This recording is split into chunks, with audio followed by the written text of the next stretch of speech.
showcased.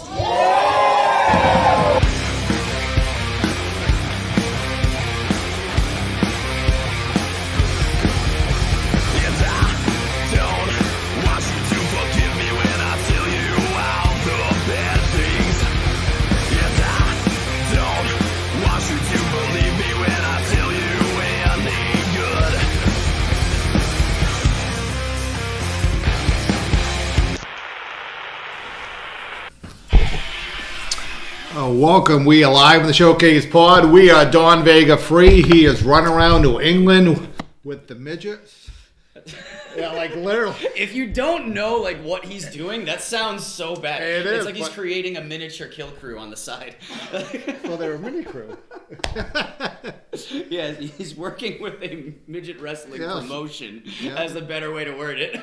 Yeah, so if you're looking for live entertainment tonight, they're all through a week and they are traveling all throughout New England. Just literally put in the Google machine, put pro wrestling midgets. They're everywhere.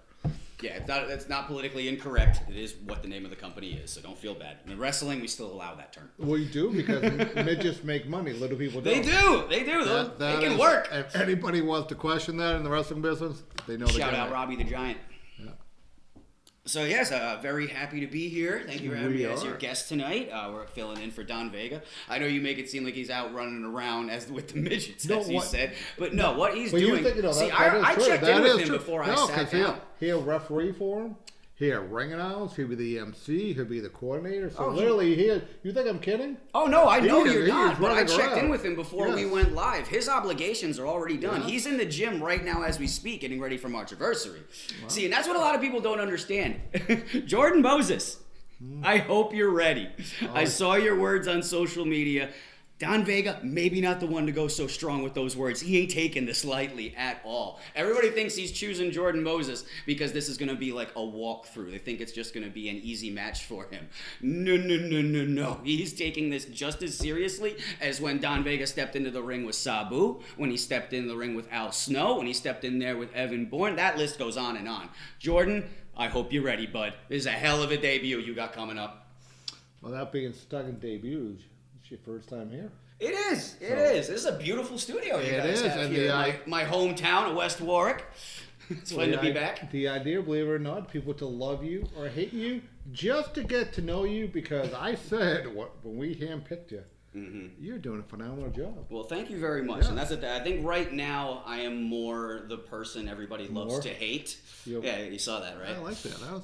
I think I'm a little bit the person they love to hate. But hopefully by the end of this, I will be the person they hate that they love. Because there's a lot to how I ended up in this position of commissioner with Showcase that I think a lot of people don't know. So I guess we'll pull back the curtain a little bit.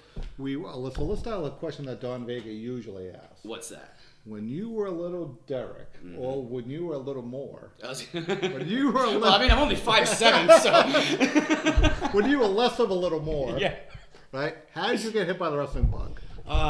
Same way as everybody, just completely enamored by it, seeing it on television. Some of my earliest memories of childhood, even going back to about 4 years old, sitting on the couch watching the old Saturday night main events with my Uncle Kenny and my father. It just hooked from day one, catching the tail end of the golden age of the 80s, getting to grow up in arguably one of the greatest eras of pro wrestling in the Attitude Era. It's hard to not fall in love with it. But I grew up in a family where mom was not so on board with a lot of things that I wanted to do. So pro wrestling was something that was kind of put on the back burner. And to that note, not every family is always going to be on board if their kid wants to get into pro wrestling. Not everybody can be the realist Isaiah Fontaine's family, who's given him a lot of support right now as he starts his pro wrestling journey here with Showcase Pro Wrestling. So for me, I was a bit of a late bloomer. I was sports all through growing up. But once I was, of legal age, that's when I started getting into more combat sports. I did go into wrestling, but there was no entrances. There was no pyro. It wasn't for me. It wasn't my style. So I ended up transitioning over and really got heavy into judo. Judo was my primary discipline for a long time. My old sensei was Leonard Hedin. He was a alternate for the Olympic, the United States Olympic team.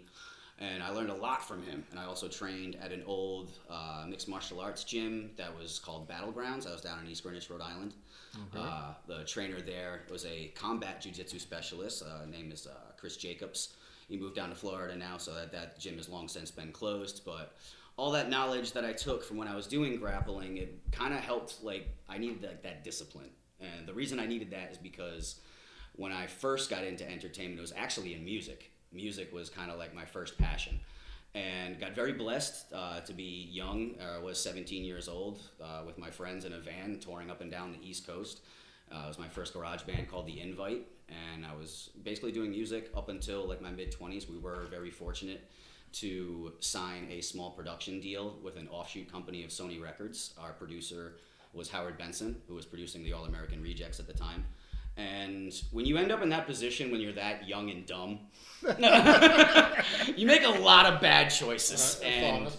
sad. That's the thing. Like, where I'm at now, I can look back on everything and not beat myself up over it. Okay. I can embrace it for what it is. But yeah, you live, you learn. My former lead singer, Johnny Gates, though, is still going very strong. He was on The Voice for a little while. He's now owns East Row Records down in Nashville. So shout out to Johnny. I'm glad he stuck with it. But for me, like I said, once that part of my life was done, when I was trying to kind of figure out, like, where do I want to go from here? I knew that I always loved the crowd. I was like the showman of the band. I loved really putting on a good show and making people feel like they got their money's worth. But once that was gone, I felt like there was like a gap. I was like, I really missed performing. But I knew that I needed that discipline. So that's when I got into the mixed martial arts and the judo training, which really put me in a position to then start looking at other things because, combat sports, it's very real. I ended up with a broken rib, which is why I have this little bump here on the side. Once I came back from that injury, we started toying with the fact of me potentially stepping into the cage, and I was going to be fighting for a company called XFC that was running fights out of Mohegan Sun. But my first week in training camp, I was training out of Bosrock, Connecticut at a Gracie camp with the Papazian brothers. Their oldest brother, Kirkor, was training for a fight as well. And I go in for a double leg takedown, and my knee just said, nope, and completely thrashed my meniscus and put partial tears in my PCL and MCL. So coming back from broken rib, now I had to go in for knee surgery, laid up for more months. And in that time, that's where I was like, I don't know if I can stick with this. I've barely even gotten the career out of the gate, and I've already had like 2 major injuries, medical bills piling up. Training, in that is the only mirror that I ever saw in pro wrestling. It can get very expensive, So I kind of had to do some, again, going back to the drawing board and thinking, I'm like, is this really the path I want to go? And after speaking with my coaches, they were very supportive of me and basically choosing life over combat. It was just kind of where I was young and already this banged up. Yeah. Not the best thing to do. But again, once that was gone, I still had that like feeling of like, what do I do? Like I love to perform. That is my thing. So once I felt like, I'm like, you know what? I've already been in front of crowds doing the music.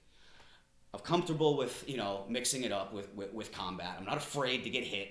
It sucks, but it's not the end of the world. So that's when I was like, you know what? I miss doing it. I'm going to go for broke. And that's when I was just about to turn 29. And that's when I decided, I'm like, I'm going to go into 2 things I always wanted to do. And that was stand-up comedy and professional wrestling. And that was when I met you.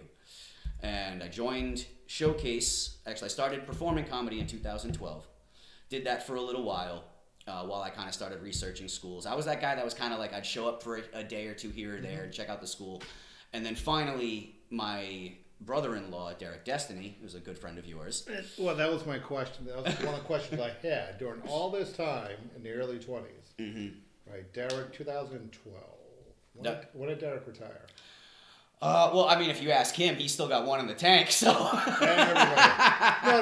I think it was somewhere around that time he was retiring. So yeah, it was early 2010s. He was starting to kind of dabble with pulling away, and it was around that time, because my thing was, and the very first time I had ever gotten into a ring was actually before meeting you. So in that time of like the early 2010s, I went out and. To a place in Connecticut called the Loomis Camp. Do you know Davey Loomis? I love the Loomises. They so work for... I went out... It is a small world. It is. I went out there with Tim Kilgore, yeah. who was a good friend of mine through my sister. and he showed me how to run the ropes, how to take a bump. I took a really terrible power bomb. I can't remember the guy who did it, but he was kind of like, well, I mean, he seems like he's comfortable with bumps. Can you take a power bomb? Now I know it was like, that was total, like, he's a greenhorn. Let's make sure he really feels that bump.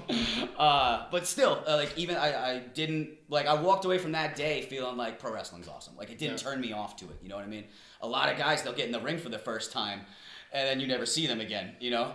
The bump is an acquired taste. Oh, God. Buying a power bomb. Oh, God. No, it's not fun. It's not fun. Yeah, no, it is. I always tell people, literally on day one, I'm like, you're going to want to quit, but you can quit today if you come back tomorrow. Because when the dream is alive, it's not the same as the dream that you're watching. Oh no! Sometimes that dream can feel like a nightmare, and it can feel like it mentally and physically. Yeah. But I will say, to that note, with like pro wrestling and combat sports, once I started actually training in pro wrestling, once I joined up with Showcase in 2014 and early 2014, that's the first time I ever had to go puke in a trash barrel. I had been through plenty of what I thought were hard workouts. Yeah. It was the first time that I was like, because I went into it, I'll admit, now I can admit, I was very naive coming into it. Because I felt like, I'm coming from judo and Brazilian jiu-jitsu. I've been choked out, I've been punched in the face. It can't be worse than that. But the training and the conditioning, it's a completely different style and technique. That's why you'll see guys come in from MMA and boxing and an athletic background. And they can't take it because it's a completely different art form. It is a completely different discipline.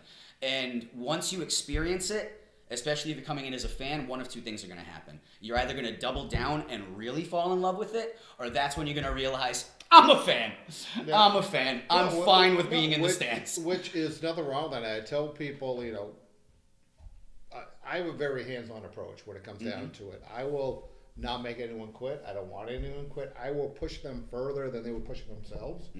But some days, it comes up and they're a fan. There's nothing wrong with being in the seats. Not at all. Because some days, some people in the ring should rather be in the seats. And there's so many avenues in pro wrestling. Yeah, and that's what. And I tell people that. I say, well, do you want to be a referee? Do you want to help on production? What do you want to do? And this is actually a great segue because I know one of the things I talked about being a madman in my band days. It didn't really change when I came to Showcase. I do not know how you put up with me as a student. So now that we're at this point in our relationship, thank you for not putting me through the wall. Because you had plenty of reasons I think the time off probably helped. Yeah, well, because what it was is like, I was very much a loose cannon. At that point in my life, I was still, I wasn't in therapy and I wasn't medicated. Take your mental health seriously. So at this stage, I can look back on it through a different lens. But I still remember, there we were, 2016, and I was really struggling physically, mentally. And this is where Sergeant Muldoon, who will always have a special place in my heart as one of our trainers and one of our inductees in our first class of this year's Hall of Fame. I'm very honored to be a part of that this Friday night. He pulled me aside. He could see that I was struggling. And he said to me verbatim, he goes, Derek, why can't you be 6 inches taller and 50 pounds heavier? And it hurt at first. You're like, oof, that's not what you want to hear. I thought this was going to be a different conversation. Because Sarge, God bless him, he has, even till this day, has always believed in me. He always built me up. He always made me feel like I had something to bring to the table in pro wrestling. Always, as soon as he saw that I could springboard, he had me jumping off of everything, which maybe led to a few of the injuries. But one of the things that you guys also did in the early days is you had me work under a mask. I did Zero, I worked as, and then I was one of Sarge's convicts for a while. The convict gimmick I had a lot of fun with. But the thing about it that you guys pointed out from a coaching standpoint is you had me working shows about 3 to 4 months in. But you had this approach of being like, we'll put you under a mask because you're still learning. We're putting you in positions to where you are going to learn in real time, because we're big believers in calling it in the ring, feel the crowd, be in the moment. And God bless, you and Sarge for pulling me aside and having that conversation because you guys pointed out that exactly what you were saying. There are other avenues that we can plug you into. And that's when we started looking at a lot of other areas for me. So in January 2017, I had my last match. I came back from a really bad injury. I tried to have one more match. I hated how it felt, and that's why I came to you guys, and I was like, I'm ready to look at other things. So we did ring announcing, we did commentary, referee, ring manager, done everything that the business has to offer. But it was ring announcing that ironically ended up taking me much further than I ever anticipated. And it was a lot of fun too. Shout out Ian Riccaboni, who taught me everything he knows at a camp down in Monster Factory, and to Richard Palladino, who took me under his wing. Sorry, I got a little bit too much wrestling euphemisms going on right now. But Richard is just a mountain of knowledge as well, because when you're a ring announcer and you're working for multiple promotions, you got to remember so much information. And I was getting very flustered of like, what show am I on tonight? I'm like, and Richard, who was so organized, it's like, no wonder you've been doing this so long, showed me kind of how he broke it down when we were working shows for a company called New England All-Star Wrestling with Caleb Stelzer. So that was a wonderful learning experience. And all of that, you know, I was Monster Factory's ring announcer for about 2 years, so going back and forth to Paulsboro, New Jersey. From Pawtucket, Rhode Island, we're talking about 7 hours, you know, sometimes just getting there. Yep. You're there, you do the show, and then I'm hitting the road maybe like 11 o'clock, sometimes midnight, all the way back. You know, you stop off at a truck stop, sleep, because I'm just too tired to finish the drive. But that ended up putting me in position to be the ring announcer for what was Ring of Honor's former developmental system, Future of Honor. They were running shows out of the old Monster Factory. They asked me if I wanted to be a part of it. I'm not going to say no to that, you know, at that time in my career. It was just more ability to learn and then see another level of production, to see how Ring of Honor was running their things. They had the producer, Will Ferraro, was running things, who I had a great relationship with. He just told me flat out, any show you want to work, you let me know. So that was kind of the reputation that I was building for myself. But as shows were progressing, and as I was, you know, going on the road, working as a ring announcer, I got to a show where I don't know if I'll ever cross paths with him again, but if I do, I can't wait to tell him. Tommy Dreamer literally changed my life. So this is a good story, because I know you love stories. I love stories. Actually, no, before we get to that, I'll tell an embarrassing story while we're doing ring announcing. So I'm at that Future of Honor taping, right? And at that time, currently JC Mateo on WWE, you know, Jeff Cobb was the Ring of Honor television champion at the time. And he just dropped into the tapings to try to beef it up. I didn't know that he was going to be on. I didn't have that on the docket that I received for what we were doing for the night. So right before I'm about to head to the ring, the producer pops his head through the curtain, like the guy in Wizard of Oz, like, who rang that bell? He just pops through and he's like, hey, Jeff Cobb's here. Make sure you announce him. I'm going to send him out for a segment. And that was all I had to work with. I didn't even know if I heard it right. Yeah. I was like, the TV champ is here? What? I go to the ring. I'm so nervous in the moment, I called him Josh Cobb. Completely got the television champion's name wrong. And as soon as I said it and he gets in the ring, he's got that look on his face like, really? I hand him the microphone. I go, I'm sorry. He takes the mic. He's just like, hey, everybody. So I'm Jeff Cobb, your Ring of Honor television champ. He handled it like a pro. You know, he busted my chops in back. But, you know, it's just one of those, sometimes when we're on the fly, when it's a live show, you're not always going to get, like, all that information. So if you're somebody who's always like, wait, did you just say, like, make sure you are paying attention when you are called upon. Granted, I screwed up, but I at least knew the television champion was there. I didn't screw up that much. Well, see, I tell the young guys when I train them in various positions, I said, once you start with the name, you continue it. Yeah, and that's what it was. You continue it. I got the J right. You got It was a 4-letter J name. I got that part. Yeah. But all right.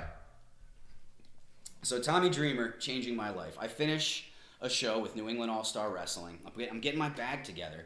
He was in the main event that night against the masshole Mike McCarthy. And for me, I just thought it was cool to get to announce somebody to the ring who I grew up with their poster literally on my wall. I was a huge ECW guy, so I had that poster of Tommy Dreamer like this on my wall. And I just thought that was a cool moment. But then as I'm getting my bag together, I feel this tap on my shoulder, and I turn around, and it's Tommy. He goes, hey, kid, you got a minute? And he gives me, like, one of these, and I was like, there's nobody. Oh, yeah, he wants to talk to me. Yeah, let's go. What do you want to talk about? And he just kind of gets very real with me. He goes, look, you got a great voice. Like, you do kind of have the chops for this, but I've been asking around the locker room, and it seems like you do a lot. You know, you're doing comedy, you know, you do acting, you do wrestling. You know, what's your story? And I just had him like, yeah, I do all of those things right now, you know, but like for me, it's just about staying busy. I really love performing. That's just where my heart is at. He goes, all right, I can respect that. I can respect it. He goes, listen, I don't want to take up too much of your time. The reason I'm asking you this is, you know, you've got it to be at that higher level. But if you get to that higher level, you're just a chair. you seem like somebody who wants to be more than just a chair.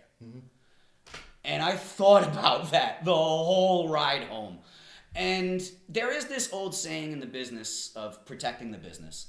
So I look at it, like, Tommy didn't have to take his time out of his day to come and talk to me at all. There was no reason for him to do that. So for a veteran to go out of his way to be like, I think you got something, I will always take that as just like a badge of honor, a little feather in my cap. That means a lot to me that Tommy did that. Now, could he have asked around the locker room and been like, oh, he does a lot of things? Well, let me see kind of where he's at. You know, it could have been a little bit of that, but either way, I will always have so much respect for it, because when I got home that night, I had to acknowledge that, you know what?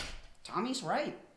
I don't want to just be a chair. Now, granted, like, ring announcers, they have a wonderful life and everything, but I never had the passion for the ring announcing like I had for being on camera talent, or like I have when I'm on set doing film and television, which a lot of people don't know that either.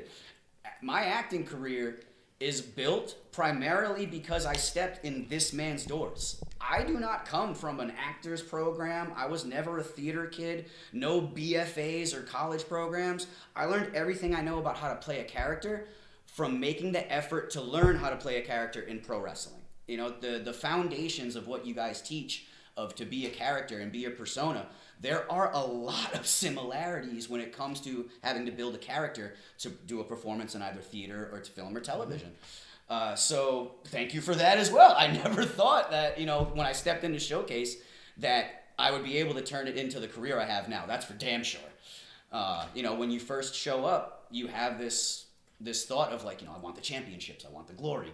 But then when you see how hard it is and you have coaches who care, there are plenty of other avenues to go. And you know what? Let's pull back the curtain even more. Last October, I had an audition that required me to have a pro wrestling match. Pretty crazy.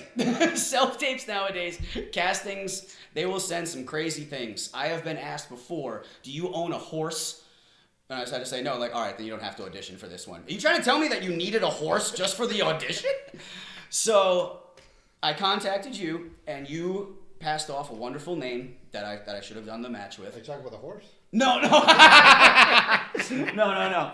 So I contacted you being like, you know, I don't know if I can even do this. Can I do this at the school? And you were so kind and cordial to open it up. And Danny Cabral, who I have had nothing but good things to say about, and there's a reason for that. He is genuinely one of our top students. I do think the kid is a stud. But he helped me out with this audition. And now I have not wrestled a match, as I said, since January of 2017. Gotten in the ring here and there just to kind of, you know, knock off what little bit of rust there was. But this was a rush call. I didn't have time to do like a night or two of training and then do the tape. We had to go. We had to call it on the fly, brother. Yep. And then there's Danny, God bless him, trying to help me drag my ring-rusted ass through this audition match. It got to a point where even I said, we're good, dude. I appreciate your help, but even I know my limits. Yeah. I think I'm going to tell them I'm going to pass on this audition. Give it to somebody who is ready. You know what I mean? And I had a wonderful conversation with Danny that followed. And he even said something to me that stuck that you kind of touched on earlier. And it shows kind of just how far along Danny's mind has already gone in pro wrestling. And he was like, look, I don't mean this as an offense. Not everybody in pro wrestling has to be a wrestler. And it's true. Like, at this stage in my life, like, I definitely don't need that, like, at all. But there's still plenty of things to bring to the table. Well, sometimes it's even harder when pro wrestlers get to a point that they can't step away and modify. Yeah.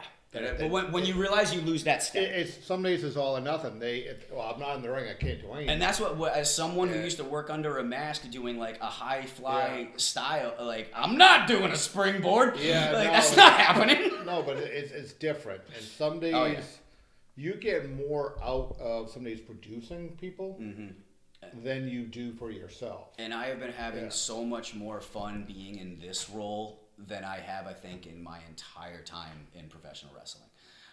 Being able to now like work with the talent and they come to me with like their ideas for their characters. I'll always, you know, they come to me for wrestling. I immediately go talk to your coaches. I got nothing to help you from a wrestling standpoint. Some days it's a filter, and one thing I'm not sure if I told you this before. Creative is fun, but it's not the work. No. You know, and some days the young guys and gals they put all this time into creative, and as is fun. Mm-hmm. You got to do the hard work. Don't worry about creative. Creative is let somebody else Yeah, figure work it on out. your development, work on your Work character. on what they give you. Instead of taking everything, just take that little part that they're giving you. Make that the best. And that's another, like, even coming from, like, the acting world, that's another thing. To even be in a position on anyone's roster where you are actually given a creative angle, that's an audition. Yeah. You are being trusted to run with a company's story. Invest in that. Yeah. Be online. Be posting your promos about said creative, about said angle. Because you can be the greatest wrestler in the freaking world. If you're not putting asses in the seats, you're done. You're dead on the water. It's two sides of the same coin. No, So you better either be a great wrestler or a great talker, or if you're a great wrestler, you better know a hell of a mouthpiece. How you doing? Now, the thing about that with, like, the creative, I don't know why people get so hung up on it. If you're somebody who's constantly thinking of creative angles, maybe you should be looking into production and creative rather than trying to be a wrestler, constantly trying to wrangle in another company's creative. But see, this is another problem I have with creative. Usually when it's typically young talent, right? Mm-hmm. When they're coming up with ideas, it usually has to do with them. 100%. And usually never has to do with this guy in the locker room or that girl in the locker room or somebody else. Usually them. Mm-hmm. And usually It's bias. it's them winning or them winning a championship. I don't, I've Yeah. never had someone come over and say, hey, Chris, I have a great idea. I want to get my ass kicked for the next 6 months. Yeah, and I'm going to lose. We tell them that. Yeah. They don't tell us that. Yeah, So, no, yeah, you can. The whole point of pro wrestling is to get over with the crowd. You can get over losing. Actually, I think you can get over more sometimes losing than you do with winning. Because you can, the guy who ends up winning, depending on how the match is going to play out, may just catch you with a roll up. You know what I mean? And then, but you didn't get over it all in the match, so what matters? But if you got over with the crowd, that roll up that you got caught with, it's going to mean so much to the people in the crowd that you just connected with. Yeah, no, and it goes back to wrestling is a very simple business that is screwed up. Well, it's very easy to overcomplicate. It is. And that's the beauty, like when we have our different coaches, and we have Coach Ken on Wednesday, and he's producing the highest level, on Friday nights, and he breaks it down to the simplest form, and guys are like, Elementary. It's like, yes. Fundamentals matter. Yeah, and we all laugh at it, when we have conversations because as talent, we overcomplicate it. As producers and coaches, we make it simple, and that's how we should be. It wasn't until, like, my acting improved, until I had an acting coach that just basically kept, like, ripping me down until I was literally doing nothing in the scene. He was like, that was your best take. So I started realizing, I'm like, wow, it really is about doing less. You'll get so much up here and thinking you got to do all this extra crap. It doesn't work out like that. Yeah, I mean, there's different parts. It's funny, there's different parts of doing nothing. Oh yeah, but you that can make it into something. When you overcomplicate something, you lose the crowd. If they don't understand what they're witnessing, it's bupkis. So the aspect that we were talking about before, though, about, like, there's different, like, avenues in, like, wrestling. Like, I was asked the other day, like, are you a wrestler? I actually don't like getting asked that because I'm not. Yeah. A wrestler is somebody who dedicates themselves to this craft day in, day out. The blood, the sweat, and the tears. I'm not talking about, like, just in ring. There's plenty of development outside of the ring as well. That's a wrestler who dedicates themselves to that. Somebody who is making the sacrifices that are necessary, missing, the family get-togethers, the anniversaries. We could make the funerals, the amount of the baby showers. I've missed all of these things in the guise of going for entertainment. That's what a wrestler does. I am somebody who is more just blessed to work with wrestlers. And I don't take it lightly. It is a genuine blessing. I am grateful for it because, and I say this as, I don't want to sound cocky, I say this as humble as I can possibly say it. I have been very blessed and am very grateful to be able to have performed in just about every avenue that the entertainment industry has to offer. Pro wrestling is the best form of entertainment Bar freaking none. And it's the hardest. I have done every single one. Stand-up comedy is tough. You're up there by yourself. It's very easy to get eaten up by the crowd. But I will say, by doing stand-up comedy while I was learning professional wrestling, one hand did wash the other. Because the more comfortable I was getting on a microphone in stand-up comedy, the more the promos were improving. The less I was overthinking about, well, what do I say? What do I do? The improv started showing up. Because if you can hang on a comedy stage and actually keep the laughs going, especially if you say a punchline and get no laughs, you got to keep going. If you can develop that muscle, the promos it'll flow. I mean, I'm not going to say it's going to work for everybody. But I will say that for me, like one of my biggest pet peeves in wrestling is that damn F word. Where people have to say that what pro wrestling is fake. Take it from me. You want to see fake? Book a freaking vacation to Los Angeles. Go take a walk down Hollywood Boulevard. You will see nothing but fakes, frauds, and scam artists as far as the eye goes. I know, I've been to Hollywood. Just last year alone, Netflix, Showtime, Lifetime, Prime, Roku Channel, Vice TV, I could keep going with the networks. You can look at my resume on DerekKMoore.com. That is where fake. This, pro wrestling, is the realest shit I have ever done in my life. So I can't stand when I hear that word fake. So now that I got that out, I'm sorry, I get passionate about this. Yeah, it is. Well, no, people but it drives me insane because it always comes from somebody who doesn't understand the craft or the business. Yeah. Now I need a drink of water. Sorry. Well, that be Danny in chat room. Any comments? Any questions? Chat room, we got Robert Kennedy in here. Frank, the ring announcer, I think he's here. Yep. Oh, Frank. He's in the chat. Brother Frank, what's up, you'd be man? in the gym right now. You got the gauntlet for the gold coming up, brother. Yep. Trying to be the first ring announcer to ever go for a championship. I'm not going to lie. He's in incredible shape. Yeah. So I wouldn't be surprised if we see a couple of young bucks getting thrown over one way or the other. My question, how many names did he screw up and who remembers? Somebody's asking about Paul Holloway. Oh, yeah. Yeah. What He's question still around? Oh. Is he still That's around? a name from your time. Paul, who was in your class? What happened to Paul Holloway? That's not a name from my class. I come from BRG's class and Sammy and AC. Okay. Who are sadly not in the business anymore. Which is another thing that kills me in this business. The amount of potential that get into it and then fall out of it because it is a hard industry. But that's why I think you as a promoter and as a booker and a coach, you've seen so many come and go in this business. It is. You know? And I'll give a quick update on Paul. The last thing I know about Paul, he moved down to Georgia a few years ago. He was supposed to be hooking up with a wrestling school. I know he's doing acting still down there. Oh, okay. Atlanta's a hot spot right now. So I'm not sure what he's doing. That's the last thing. I know he's doing some production down there, but I don't have anything current. So Paul, if you're out there, reach out, give us an update. Do what the boss says. Yeah. But no, I mean, but then you look at your class. Like some days I look through paperwork, and I have no idea who these people are. It is. Yeah, people no, like, that's the thing. People are like, oh, how can't you remember? I'm like, you're looking at, like we were running school up there. I think we started like in 2011, 2010. Mm-hmm. That's 15 years. I can't remember everybody. No, I remember. difficult. I remember faces. Mm-hmm. You know what? Like literally on paper, I'm like, nope, I have no idea. Then I see a face, I'm like, oh, okay. And then you're like, oh, what happened? And a lot of times, what happens, we get dreamers that we make to have their dream, but then life gets in the way. Oh yeah. And a lot of times, it's job related, girl related, pregnancy related, divorce related. You know, life literally gets in the way. What's funny is that, like, I'm pretty now at 40, I can look back. It's like I know I've done every one of those excuses. But when you get older, you look back and you realize, like, it actually wasn't in the way as much as I thought it was. No, and I tell people, no matter what kind of day you have in the real world, when you come through my door, it changes.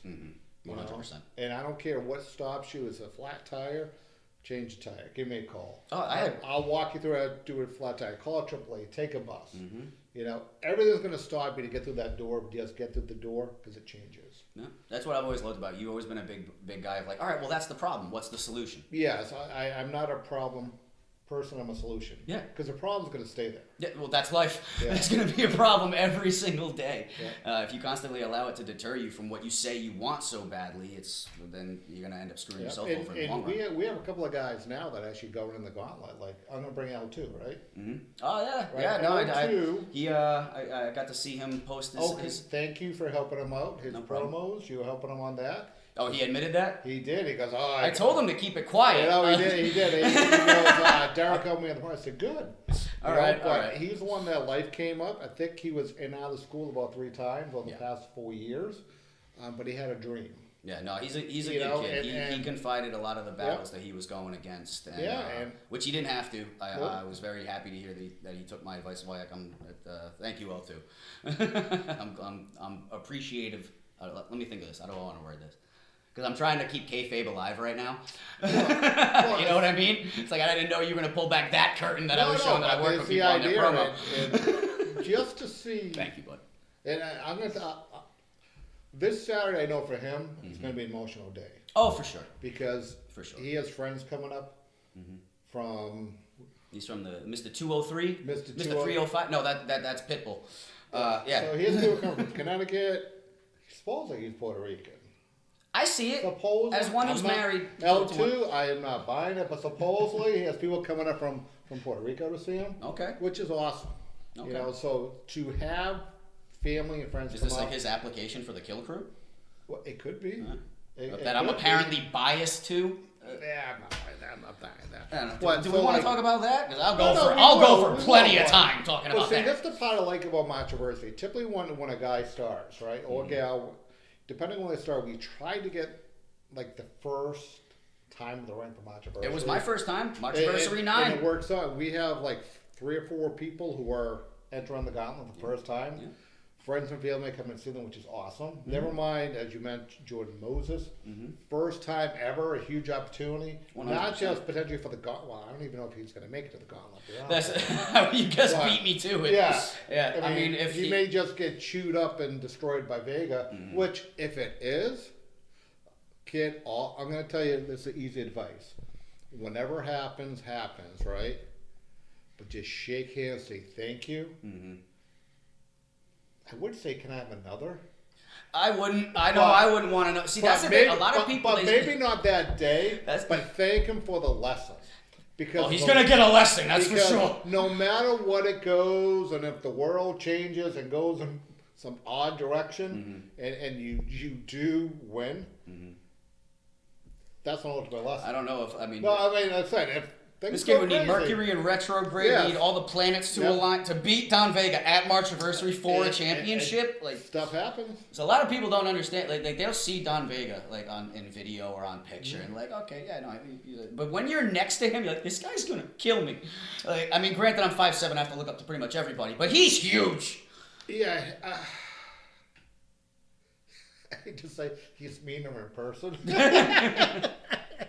He's got an intimidating face. So I would say if Jordan Moses can even get past that, as the kids call nowadays, his aura, because a lot of people can't get past that. He's got that 1,000-yard stare. Yeah. That as soon as you lock eyes, you kind of I don't want to lock eyes anymore. Yeah. But I'm going to give you a little hint, right? Just go after him. That wouldn't be my hint, but hey, you can either run or you can go after, because okay, that's fair. No, because you're in the match, that's right? That's fair. Fight that or opportunity, you got to go after him, and if you're on top of him, keep chopping him, keep pounding him, keep going after it. But I'm going to tell you, this is a little secret, because I've wrestled him. I've been a tag team partner. I've been an opponent of his. Watch the face. When that face changes. Oh, yeah, we all know the scowl. Yeah. If you see it, and I can tell you right where it's going to happen too. Yeah. Moses is going to think he's getting one up on him. He's going to connect one, and you're going to see that's where Don Vega stops and the Punisher begins. Yeah. I have to put my input on this. I wrestled Don a million times, and Don's going to kick his ass. No bias Yeah. at all. Yeah. Not even the littlest glimpse of like, Yeah. well, maybe he might. No, he's killed. Yeah. And honestly, I that's hard to argue with it. The things that I have seen out of Don Vega over his 30-year tenure. Yeah. And that's the thing. This isn't just like another run-of-the-mill champion. Like, Well, the other hand, look at the opportunity he did. And we did the press conference, which great job hosting it. You know, Oh, thank you. He came out. He went through applications, right? And some people were sore that he didn't choose them. Well, It was raw, new, fresh talent. Well, there's plenty of raw, new, fresh talent. If you ask me, I think Sarge got him in a little bit of hot water. Sarge is very hype on Jordan Moses. Yeah. And I understand Sarge was hype on me at one point, but Sarge isn't gonna always get it right. He didn't get it right with me. Let's see if he gets it right with Jordan Moses. Yeah. So it was good. And let's just go down the whole Marchiversary card. Oh, let's run it. All right. As L2 would say, let's run it. He says it. Well, apparently he does now. He does too. All right. So just announced. Oh, the ladies match? Yep. Danny, you want to bring that up? Yeah, we got Evie De La Rosa coming back. She's Yeah. taking on Nikki Valentine this year. Yep. Now, Evie currently on an undefeated streak at Marchiversary. She's coming off winning against Nat Castle last year. So let's see if Nikki can give her a run for her money. Personally, I don't think so. Evie is another one of those. Now, Nikki is a veteran. I don't want to take anything away from her. She's earned her stripes in the business. Evie just got that mean streak. Yeah. You know, you talk about when you see that scowl, right? She's got that same thing. She's got that fire. If you piss off Evie, you're going to lose the match. Well, the thing people don't realize is she's not in a showcase very often because she spends a lot of time down in Puerto Rico. Yeah, because she's traveling. She's training. So if you want to find out what she's doing, just Google her now. See what she's been doing down in Puerto Rico. And Yeah, no, I go right I go there. to the island in June to go see my wife's family. So I'll probably pop in a training session, see how she's doing. Maybe we might come up with a women's championship. Yeah. You want to do the tag match? Oh, the tag match. Yeah, no, let's talk about the tag match. Everybody keeps questioning me why this match has been made. How is this happening? Fine, let's talk about it. Everybody wants to say that I'm biased and I'm favoring the Puerto Rican Kill Crew. It has nothing to do with that. Go back to the event that took place February 21st in Woonsocket, Rhode Island. The referee put the 3 count on the illegal man. That was not a valid 3 count. How is that fair to the challenging team? As far as I'm concerned, that match is struck from the rule book. Yep. So therefore, Puerto Rican Kill Crew still #1 contender. And let's put it this way. If I was really biased, if I really had any sort of favoritism, if I really wanted to allow my personal problems with Sean Candido to get involved in this, I would super stack the odds against them. Am I doing that? No. This is a basic rematch that is owed to the Puerto Rican Kill Crew, and I felt it necessary to put it on our largest card of the year. End of story.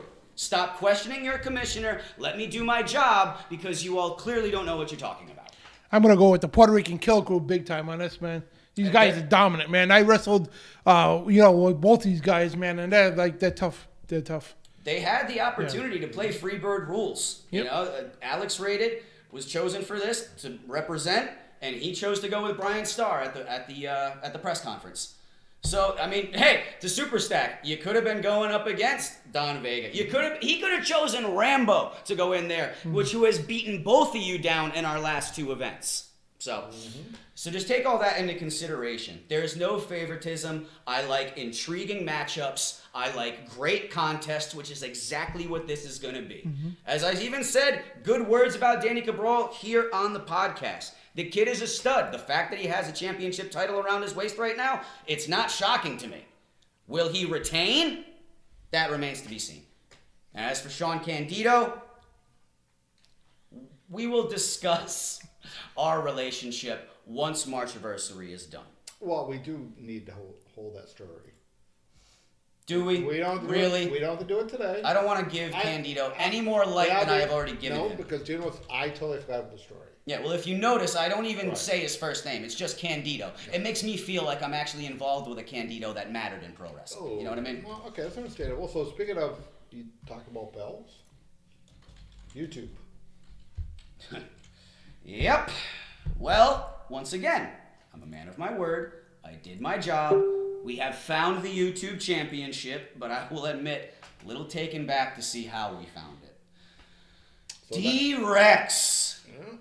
Maybe you're not as clean cut as we all like to think. I thought Mama Rex brought him up better. Yeah, right?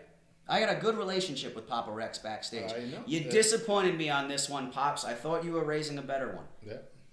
Just gonna take it? Just steal it? That's the difference between, I mentioned when I found the title. I do respect it, taking what you believe is yours. There's a small piece of me that does respect it, which is why I am allowing this championship contest to still continue taking place. But I didn't steal my commissionership. Understand that? I'm smarter than John Cena. I brought that man to school and taught him one good final lesson before we sent him packing. So I never stole anything. Taking what's mine? Sure. I might have believed that this position was mine, and I took it. But D-Rex just blatantly stealing and hiding it in your gear bag, I knew it. I knew it. Wrestlers, some of them are not that smart. This is exactly why I was checking everyone's gear bag.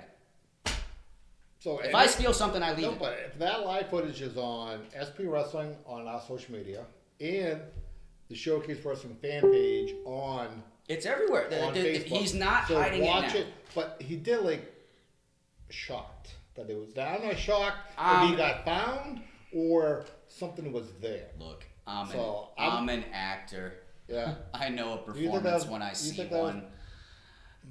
Look, his I'll say lineage with the YouTube title goes back quite a ways because he does feel like he never lost the championship. I'm going to get very real with you right now, D-Rex. You did lose that championship. Do you want to know why?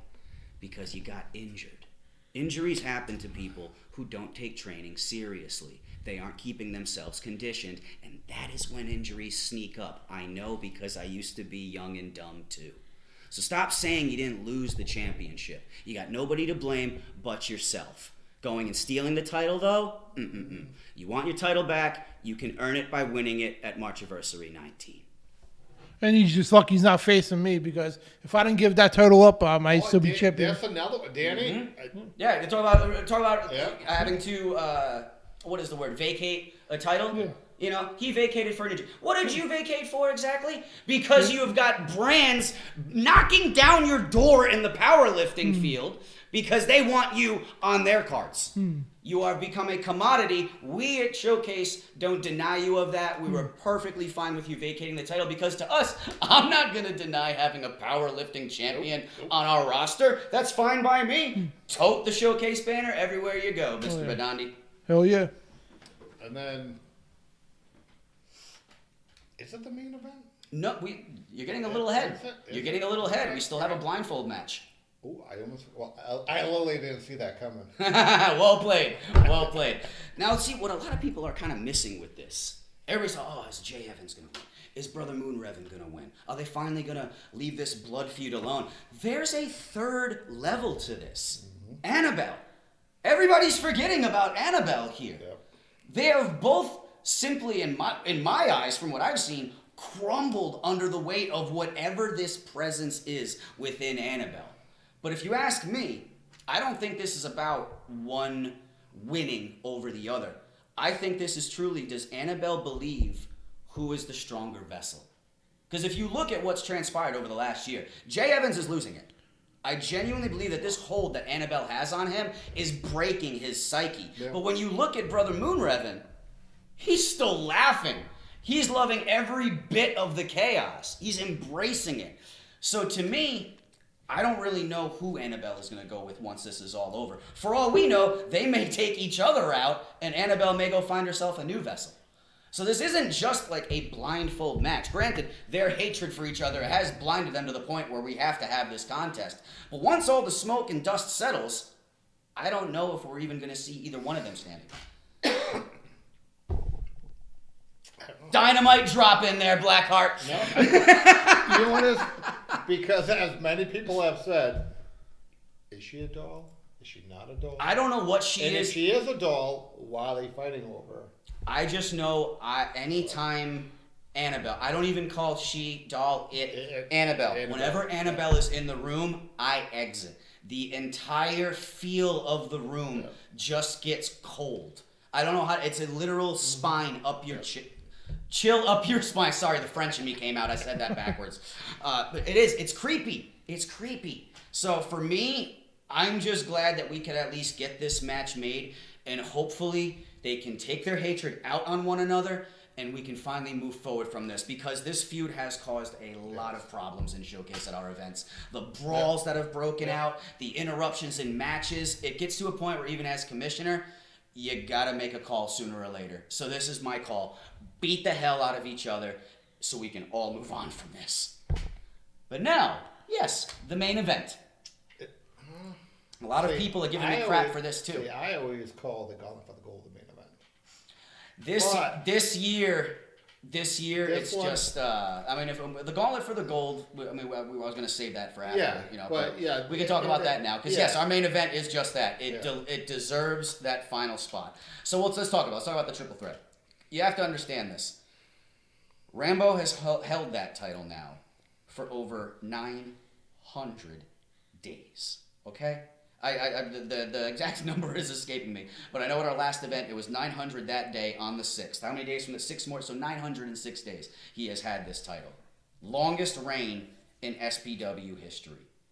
Longest reigning champion in SPW history. That's across all titles. Undefeated too. And the undefeated streak goes all the way back to 2021 at his debut. I couldn't just choose any old competitor from Showcase for this. I had to go deep in our bag. And earlier this year in Franklin, the two competitors in this match, BRG and Jason Blade, had a hell of a one-on-one contest.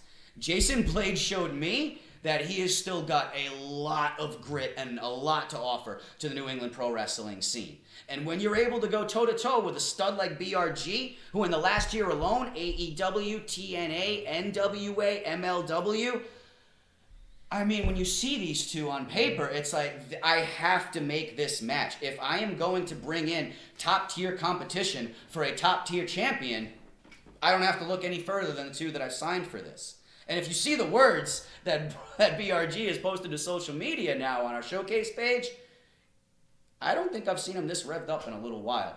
When Rambo said at the press conference, who? Who? What are you, an owl? Who? Yeah. Are you kidding me? I'll be honest, I questioned that when he said that. I mean, it does play to his. I don't know. I don't want to shine on him, or I know it's a wrestling term. I don't want to put Rambo down, but I think his braggadocious nature might have put his foot in his mouth on that one. Who with this type of talent? Well, see how I'm watching it. You have Blade, who is New England mainstay. Mm-hmm. He's done a lot. He's a veteran. He's a great name. Oh God, yeah. Right. Yeah. Brett. Mm-hmm. He started with Showcase. Mm-hmm. Looks like he could be coming back to Showcase if he wins this championship. You know? and to me, Rambo has opportunity to knock off somebody who has a great name. And I don't like to use the L word, like legendary. Mm-hmm. Great career. Everybody knows Jason Blade. Mm-hmm. And then you have a guy who's making waves throughout wrestling in the indies, to BRG. So Rambo can make a name by knocking any of them out. 100%. So and that's to play to everybody again about me favoring the Puerto Rican Kill Crew. Rambo is part of the Puerto Rican Kill Crew. If I really favored him, would I put my champion in this position? Think about that. Rambo, if I actually favored him, should be furious with me for putting him in this contest. This is not a walk in the park. No. That's why when he said that, it's like, dude, I understand you want to keep where you are by saying who, but let's say Jason Blade or BRG pull off the pinfall. Then who did you lose to? You're going to find out in that moment, I bet. But the thing with that promo, he knew how to get BRG. Oh, 100%. Oh, poke the bear. And that's what he did. But that's the problem. Yeah. BRG, everybody has this vision of him that he's like this pushover, that he's just that guy you want to punch in the face. Go ahead and try to punch him in the face. No, he punches back. No, and that's probably understanding. He does have. I've said that from day one when I met him when he was like 14. Streak. Right. This kid has another switch. he is the face that you want to punch. The difference is he likes it. He's tough as He nails. takes it, and he remembers it. Absolutely tough as nails. And if he does, whether Jason Blade, Rambo, or BRG emerge the victor as commissioner of Showcase, I know I'm still getting an A+ champion at the end of the night. There's no losing in this for me as the commissioner. Showcase will indefinitely win. So now we know who's going to be vying for the Showcase championship. But once that's all said and done, who's our new #1 contender? Gauntlet for the gold, baby! I love it. Now, what I enjoy about this, a lot of people don't know this, and I'm pretty sure, this year may be the most loaded roster we have ever seen entering the Gauntlet. The young talent that is coming in vying for that #1 title contendership, even in my glory days, well, which weren't that glorious, I was average at best, but even then, if I had seen this, my mouth would be salivating for this opportunity. First one that comes to mind right now, who stands out in my mind, I know a lot of people don't give him much credit, Logan Machina. The kid has something. He's got that it factor. And just like I was giving, Brett his credit for being tough, you genuinely have to try and kill this kid. Yeah. It's that whole stay alive thing, that is not a catchphrase or a gimmick. That is a way of life for the journeyman. I wouldn't be shocked to see him potentially make a hell of a stretch, maybe make the Final Four, could have the grit, because let's be honest, he came into last year with a hell of a losing streak, but over this last year, he's turned it around. Yes. He's shown that he knows how to get the dub. Can he bring that into the Gauntlet? I think he can. It's the beauty part about the Gauntlet, it's anyone's game. You could be, you could be the worst wrestler in the world, but if you get that number 30 spot, if you get the odds and everything on your side, we may see the most unlikeliest of names to become #1 contender. Well, and what people don't realize, everyone's name is put in. Nobody knows when they're coming in. The fans are choosing the order. I love that because nobody gets to sit there and wonder, am I going in next? Do I get to hold back? Everybody is just as on edge and back as the fans are outside wondering who's going to come through the curtain next. And some days I'm cringing because when I see I remember one year we had this and it was a couple of new guys in there. Oh yeah. That's when you try to load the hat a little bit. And I'm like, please. And then a name came in. I'm like, not that name. This year's starting off with L2 and Drew. Drew Wardlow. That kid, don't you love him? He's built like a string bean, but he won't quit. No, he won't. I picked #1 2 years ago. Was in the ring for about an hour. Yeah, well, if you forget about that, so Danny. He took the whole ring to throw me out, though. Look at you! Right, do you remember what I told you a couple weeks ago? Your strategy? Yeah. Stay in the corner and throw people out. That's all you have to do. If you do that, Danny, you'll be fine. Save your energy. Let people fight everybody. Just stand there like this, Danny. They come over, hip toss out, boom. The man's part of the 1,000-pound club. Throwing people is what he does. Yeah. No, but the problem with Danny is he wants to show everybody that he can wrestle. And once the ego gets involved, Danny, that's when you lose. Danny, I love you, brother. But if I was built like you, I never would have given a damn about being technical. The problem is he still thinks... I dare you to try and slam me. He still thinks it's 2002 and he's 210 pounds. Yeah. That's the problem. No need anymore. Yeah. And that's the other, with not having a monster like Badandi in the Gauntlet this year because of his powerlifting obligations. No. Wait, what? Yep. Am I finding this out on the podcast in real time? How could you hold this information from me? You were able to get the time off for this? Yep. Oh, changing the that game, just changed. All right, I was about to put over the roster saying you don't have to worry about a monster this year. I guess the commissioner is left out of the loop. Okay, you humbled me a little bit. He warms up with what majority of them weight. All right, you humbled me. See, this is the only man in Showcase that I answer to. And seeing as how you gave me pretty much control of the entire roster right now, thank you for the swerve. I thought I knew everything about Marchiversary.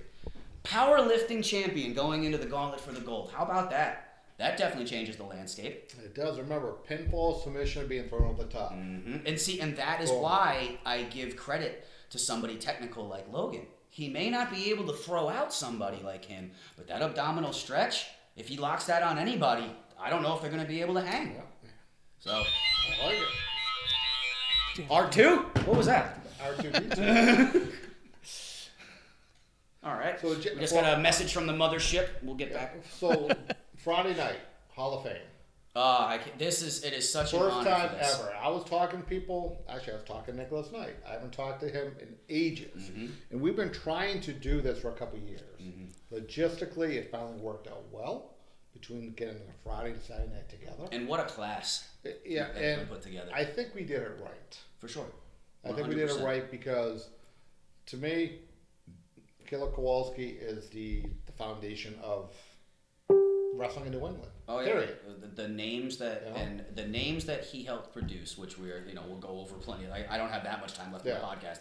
The names that he has given to pro wrestling and the schools that have launched in his lineage. Yep. That is what I believe a lot of legends get into this business for, to leave that lineage behind. Walter may not be with us anymore, but his memory severely lives on throughout all the schools and the students that he trained. Yeah. And then same with Muldoon. Muldoon's been here over, I think, 15 years. You know, and the fact with that, he is one of the cornerstones of Showcase Pro Wrestling. Absolutely. Even till this day, if there is any question you have about what is now considered that classic style of wrestling, not only will he answer it, he will still get out of his chair and show you how to apply it. So, Sergeant Muldoon, like I said, he'll always have a special place in my heart. I'm honored that I get to be a part of his induction. You know, we also have, you said Nicholas Knight. You have Nicholas Knight, same thing. He was the longest reigning champion. Not as long as Rambo now. No, but still, Some for the people will but say Rambo broke it's his different.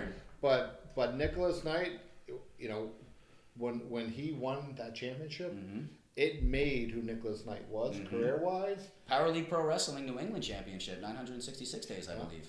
So, and he was a cornerstone of us for years, and which is awesome. So, and then Jason Rum, ironically, when Nicholas Knight won the Showcase Pro Heavyweight Champion and calling for the gold for the first time, Jason Rumble himself were the last two. Oh, I mean, Jason, you want to talk about somebody who's synonymous with championships? You want to wonder why he's going into the Hall of Fame? What is it? I believe three-time NWA New England Heavyweight Champion, 5-time NWA New England Junior Heavyweight Champion, multiple tag team titles. This man, never mind is still a stud of this business. You want to talk about New England Pro Wrestling? You have to mention Jason Rumble.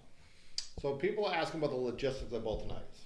So the doors on Friday night were open at 7 o'clock. That's for our Hall of Fame ceremony. All right. 7:47 is when we're starting.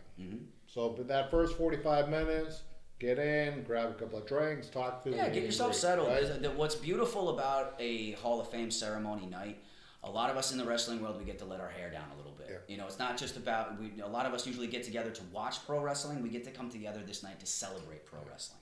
So it's a beautiful thing. And so that's our Hall of Fame on Friday. Yeah. And then, of course, the Big Mac Daddy of them all, Marchiversary 19, Saturday night, Franklin Elks Lodge, Franklin, Massachusetts. Yep. And that door will open at 6 o'clock. 7:07 is the bell time on Saturday. Yes, sir. We are doing express check-in. Anyone who bought their tickets online, you guys will get it in first. All right, the first 15 minutes, anyone online tickets. All right, nice and easy. After that, anyone who is paying the traditional at the door, then you can come in. All right. So the tickets, they were supposed to be shut down last night. They were supposed to, but we they felt are, to keep it open. They are still live. They will be taken down tomorrow, so we can get everything in order to make everything go. But tomorrow, if you log on like mid-afternoon, you can still get tickets for both events at the door. But I would tell you, we always try to get people in from Marchiversary. We do not want to. Yeah, we don't want to turn anybody away. We do have a capacity limit. Safety does have to always come first. And that's the idea. Especially if you're one of the friends and family going to see literally your kid wrestle for the first time, or your nephew, whatever. Yeah, prioritize. Get the tickets online so you can get in there. Yeah, because once the tickets are gone, they're gone. Yeah. This is not one of those venues that we have the ability to just cram Nope. it. And people also ask logistics-wise, it is all open seating. So for ringside, if you got ringside, you get ringside seating. They're not numbered. We make it easy for our staff and for you. So you can come in and reserve, 9 seats. If you bought 9 tickets, you're going to get 9 seats. But just have everybody coming together. We do it coordinated accordingly. No, I'm looking forward to it. That being said, Danny, what questions people have? All right, who's in the chat room here? Aiden Carroll's in the chat room, and he says BRG's done things that both of those guys weren't able to reach, and he's promoting ARG. Baby Yoda said AZ could dethrone him. So No, It could. that's another name we didn't mention. Yeah, AZ has shown. Michelson, Spratt. I mean, there's a lot of names that are in there that you just don't know where they're running to. No, lately, ever since AZ turned over this new leaf, I don't think, Michelson felt like he had something he had to prove to his tag team partner.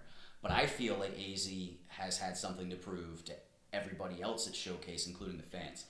And his speed in the ring recently, he's showing us an athleticism out of himself right now that I haven't seen before. He brings that into Marchiversary and into the gauntlet. I wouldn't be surprised if our commenter is correct here. It could be. But then again, what if Rambo's not even the champion following Marchiversary? Who would AZ or our number one contender go on the challenge? When I say that this is the most important night in the company's history, it's not just because it's my first Marchiversary as commissioner. This night, the way it is set up, has the potential to change the entire landscape of the company moving forward. This is not one of those that you're like, I'll check it out on social media later. No, get your tickets. You want to be able to say that you saw everything happen in real time. Trust me. And people are questioning that too. It would not be streamed live for 2 reasons. One, Franklin's a dead zone. Yeah, no, there's no cell That service. venue, you cannot get any cell service. And second, will we be taping? Yes. But we're not rushing to put the footage out. No, because that's it. We want to prioritize our fans who prioritize us. If you're going to buy a ticket to come to our shows, you get to see it first. You have first dibs.